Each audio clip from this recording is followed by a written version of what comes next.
안녕하세요. 결혼한 지 1년도 안 된 30대 여성입니다. 오늘은 제가 정말 답 안 나오는 저희 시댁 이야기를 좀 해볼까 해서 여길 찾아왔어요. 솔직히 어디 가서 자랑할 이야기도 아니고 제 얼굴에 침 뱉기 같아서 말하기도 뭐한데 그렇다고 안 하자니 그건 그거대로 또 답답하더라고요.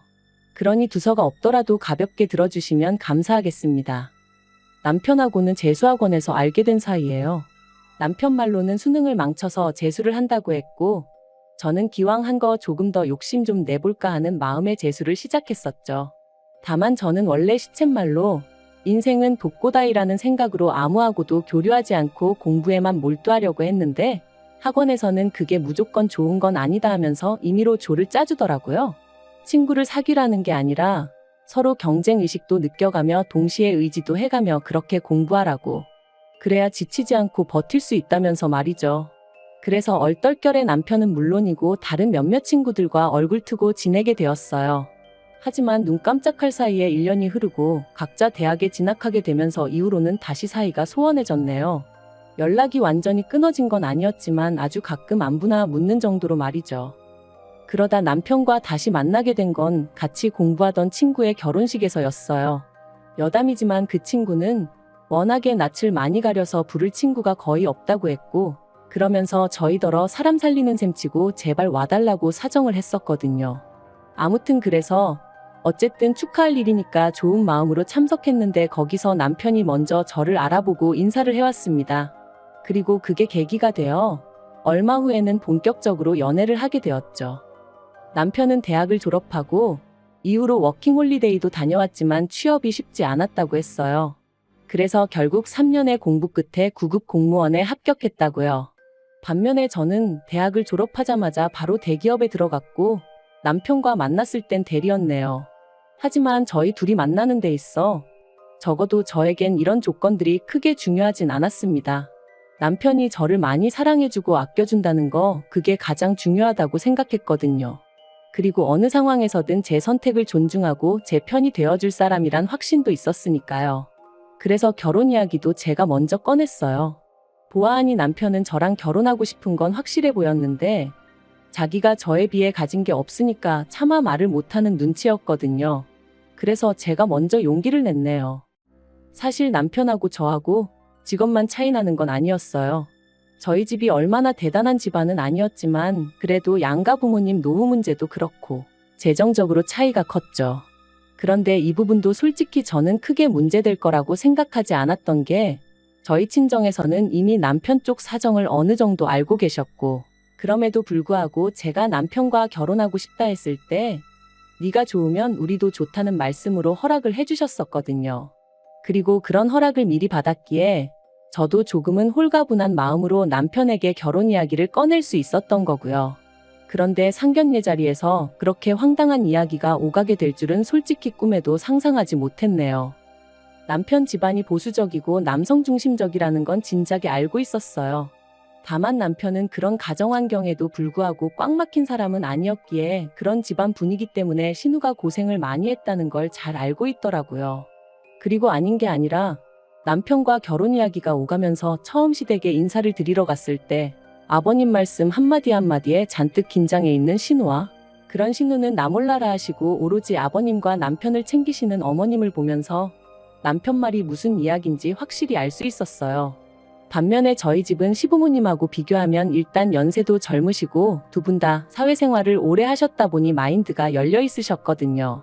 그래서 아닌 게 아니라 상견례 자리가 은근히 걱정이 되었는데 아니나 다를까 시부모님께서 저희 부모님이 무슨 딸 가진 부모니까 쩔쩔매기라도 하실 거라 생각하셨던 걸까요? 처음부터 말도 안 되는 말씀만 늘어놓으셨거든요. 일단 시작은 제 직장 생활이었어요.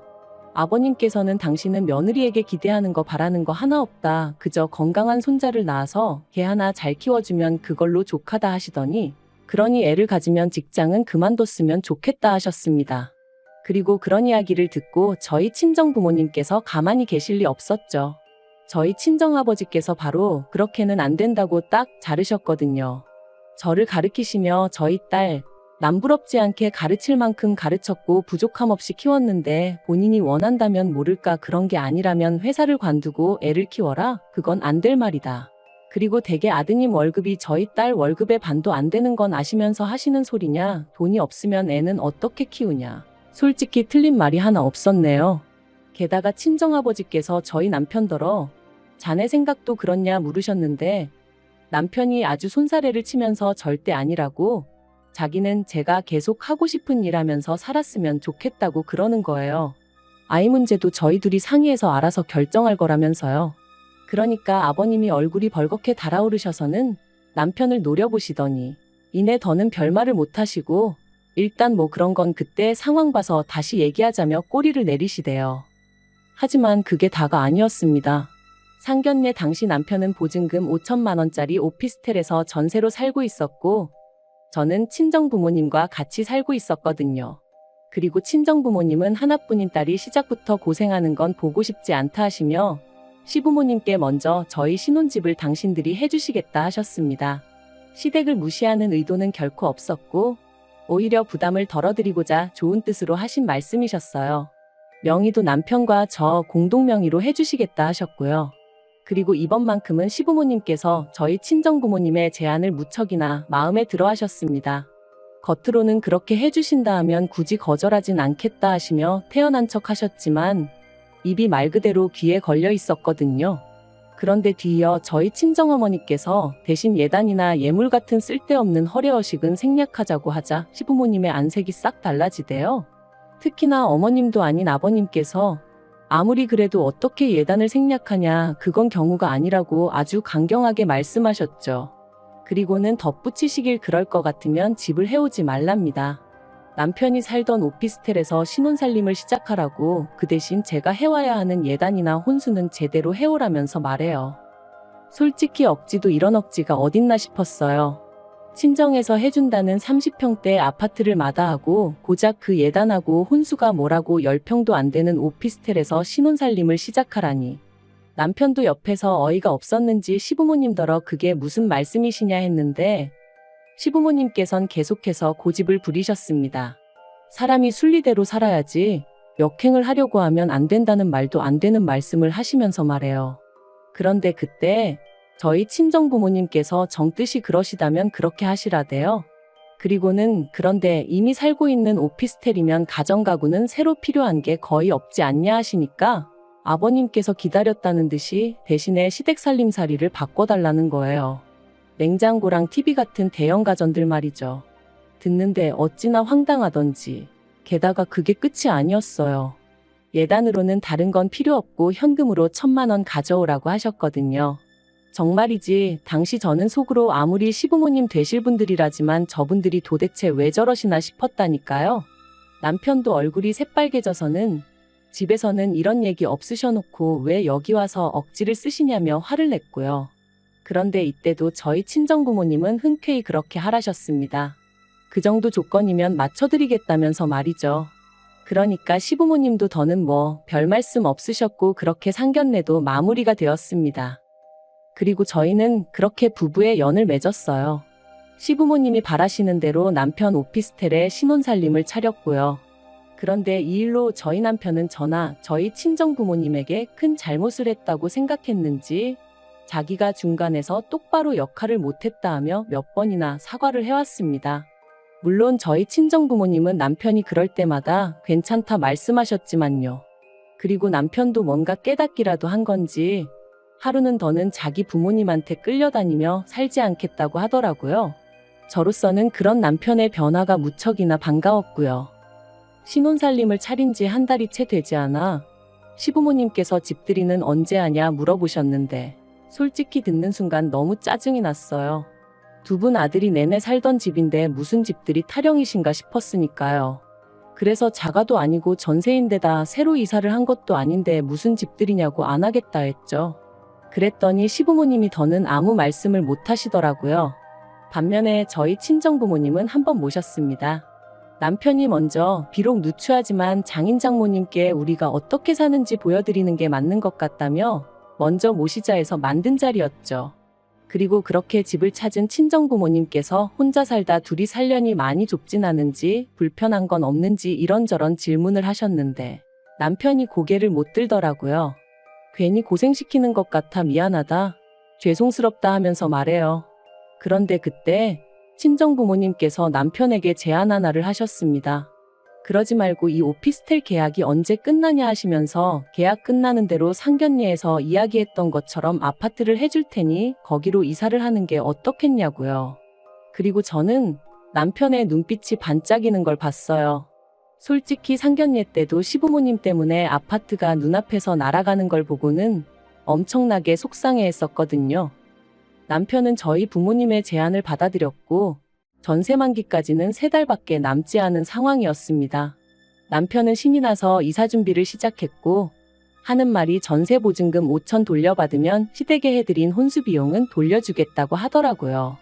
그리고 남은 돈으로는 저희 부모님이 해주시는 아파트에 들어갈 혼수를 하자대요. 철이 없는 건지 사람이 긍정적인 건지 솔직히 시부모님의 반응을 생각하면 걱정도 되었지만 그와는 별개로 저희 친정부모님의 제안을 오해 없이 기쁘게 받아줘서 고마운 마음이 컸어요. 그리고 저희는 계획대로 아파트로 이사를 했습니다. 그런데 아파트 명의는 친정부모님이 원래 약속대로 공동명의로 해주겠다 하시는 걸 남편이 거절하여 제 단독명의로 했어요. 남편이 말하길 자기가 기여한 바도 없는데 욕심내지 않겠다면서 마음만 감사히 받겠다고 하더라고요. 게다가 남편은 돌려받은 전세 보증금 중 1,000만 원을 저희 친정 부모님께 드렸습니다. 자기 부모님이 예단을 받으실 상황이 아니었는데 억지로 받아가신 거 잘 알고 있다며 진작에 돌려드렸어야 하는데 죄송하다고 꼭 받아달라 했죠. 시부모님께는 아들인 자기가 해드린 걸로 하면 된다면서 말해요. 그리고 그런 남편의 설명에 저희 친정부모님도 처음엔 괜찮다 하셨지만 결국 받으셨습니다. 물론 저에게 다시 주시면서 비상금으로 가지고 있으라 하셨지만요. 그렇게 이사하고 짐 정리하고 하다 보니 어느새 일주일 정도 지나 있었고 그간 이런저런 핑계를 대가며 어떻게든 어머님이 오피스텔에 오시는 걸 막았었는데 언제까지 숨긴다고 숨겨질 일도 아니었기에 어떻게 말씀을 드려야 하나 걱정이 이만저만이 아니었어요. 그런데 방법을 찾기도 전에 결국 어머님이 연락도 없이 저희 오피스텔에 찾아가셨던 모양이 돼요. 어떻게 말도 없이 이사를 갈 수가 있냐며 시댁이 완전히 뒤집어졌습니다. 시부모님께서 저희 친정부모님이 당신들을 얼마나 우습게 봤으면 이딴 짓을 할 수가 있냐며 크게 화를 내셨고 남편에게는 우리가 이런 꼴 보려고 너 대학 보내고 그런 줄 아냐 하시더니 난데없이 오피스텔 보증금을 내놓으라셨어요. 남편 돈이었지만 괘씸해서 당신들이 가져가야겠다는 억지를 쓰시면서 말해요. 그런데 남편도 보통은 아니었습니다. 남편이 남은 돈 없다며 딱 잘났거든요. 장인 장모님이 집 사주셨으니까 혼수는 자기가 하는 게 맞지 않냐며 그래서 그 보증금으로 혼수했다 했거든요. 그러니까 말 그대로 어머님이 거의 졸도를 하셨죠. 시부모님은 제가 있는데도 불구하고 남편더러 저희 집안이 아주 못 배워먹은 경우 없는 집구석이다 하시며 이혼하라 소리까지 서슴지 않으셨습니다. 그리고 남편은 남편대로 이사한 아파트가 얼마나 좋은 줄 아냐며 장인 장모님이 잘해주시는 게 도대체 뭐가 문제냐며 시부모님께 따지고 들대요. 자기가 그래도 처복이 있어서 이런 것도 누리고 살게 되었는데 어머니 아버지는 도대체 뭐가 마음에 안 드시는 거냐면서 그러자 시부모님이 그런 것도 다 순서가 있는 법이라며 저희 친정부모님이 시부모님한테 저희한테 집을 사줘도 될지 그런 걸 허락을 받고 일을 진행하셨어야 된다는 거예요. 그러면서 아들 가진 부모랑 딸 가진 부모랑은 입장이 다른 거라며 그런데 저희 집은 그런 걸 몰라도 너무 모른다고 그리고 여자가 뭘 모르면 남자가 나서서 딱딱 정리를 해줘야 하는데 보아하니 저희 집은 저희 어머니가 너무 목소리가 크다고 그러니 이런 꼴이 나는 거라나요? 그리고 거기까지 듣고 있으니 도저히 가만히 있을 수가 없었습니다. 그래서 제가 아버님더러 지금 시대가 어떤 시대인데 말씀을 그렇게 하시냐고 따졌어요. 그리고 배운 걸로 따져도 저희 친정어머니가 아버님보다 더 배우셨고 사회적 입지로 봐도 훨씬 더 높으신 거 모르시냐? 아버님 이러시는 거 혹시 자격지심 아니냐고 쏘아붙였죠. 그런데 그걸로도 분이 안 풀려서 남편한테 당신도 아버님 말씀이 옳다 생각하면 나 따라오지 말고 그냥 이 집에 있으라고 했어요. 혼수하는데 든 돈은 내가 계좌이체로 지금 당장 보내주겠다면서요. 그랬더니 남편이 말 그대로 넌더리를 치며 무슨 소리냐고 자기는 저랑 가겠답니다. 그리고는 시부모님한테 이러실 거면 당분간 연락하지 마시라대요? 자기 이혼당하기 싫다면서 말이죠. 그러니까 어머님이 아버님한테 우리 아들 뺏겼다며 어떡하냐 하소연하시고, 아버님은 아버님대로 저랑 남편 가만 안 두겠다고 욕을 퍼부으시고, 정말이지 난리도 그런 난리가 없었답니다. 그리고 그날 이후로 지금까지 시부모님하고는 왕래가 없어요. 시부모님이 일방적으로 연락을 해오시긴 하시지만 여전히 그 억지스러운 태도를 고수하고 계신 탓에 대화가 통하지 않는 상황이죠. 다만 그 집에 남아있는 남편의 여동생, 그러니까 신우말로는 아버님 어머님의 다툼이 잦아지셨답니다. 어머님이 아버님더러 적당히 좀 하지 그랬냐며 능력도 안 되면서 무조건 윽박지르기만 한다고 애들이 콧방귀나 끼겠냐. 그러면 아버님은 그런 어머님한테 너가 뭘 안다고 나서냐. 네가 이러니까 아들이고 며느리고 저 모양이다. 솔직히 어머님이 아버님한테 걸핏하면 무시당하고 그러는 걸 저도 알다 보니 어떻게든 어머님만이라도 모시고 나왔으면 좋겠다는 생각도 아닌 게 아니라 몇 번이나 했었어요. 하지만 이제 와서 어머님이 아버님하고 이혼을 하실 것 같지도 않고, 그렇다고 그러면 신우만이라도 데리고 나올까 그 생각도 해봤지만 솔직히 제가 평생 책임져 줄 수도 없는 상황이다 보니 지키지 못할 말은 안 하느니만 못한 거니까요. 한편 남편은 어머님이나 신우에 대한 걱정과는 별개로 당장 누리고 있는 생활에 몹시 만족하는 눈치입니다. 방마다 빌트인으로 되어 있는 에어컨을 보고는 장모님 센스가 장난이 아니시라며 요새는 집에 올 생각에 퇴근만 기다려진다대요. 전에 살던 오피스텔하고 비교하면 천국이 따로 없다면서 말이죠. 그리고 남편이 저희 친정부모님이 해주신 것들에 고마워하는 모습을 보는 것만으로도 솔직히 저도 너무 행복하고 친정부모님께 감사한 마음뿐입니다. 앞으로 그 은혜에 보답하기 위해서라도 남편과 알콩달콩 행복하게 사는 모습만 보여드리려고요. 그리고 언젠가 아버님도 당신의 과오를 깨닫게 되신다면 그땐 저희에게 미안해하시려나요? 저희는 아버님이 먼저 손을 내밀어만 주신다면 언제든지 잡아드릴 생각이니까 언젠가는 꼭 달라지셨으면 좋겠습니다.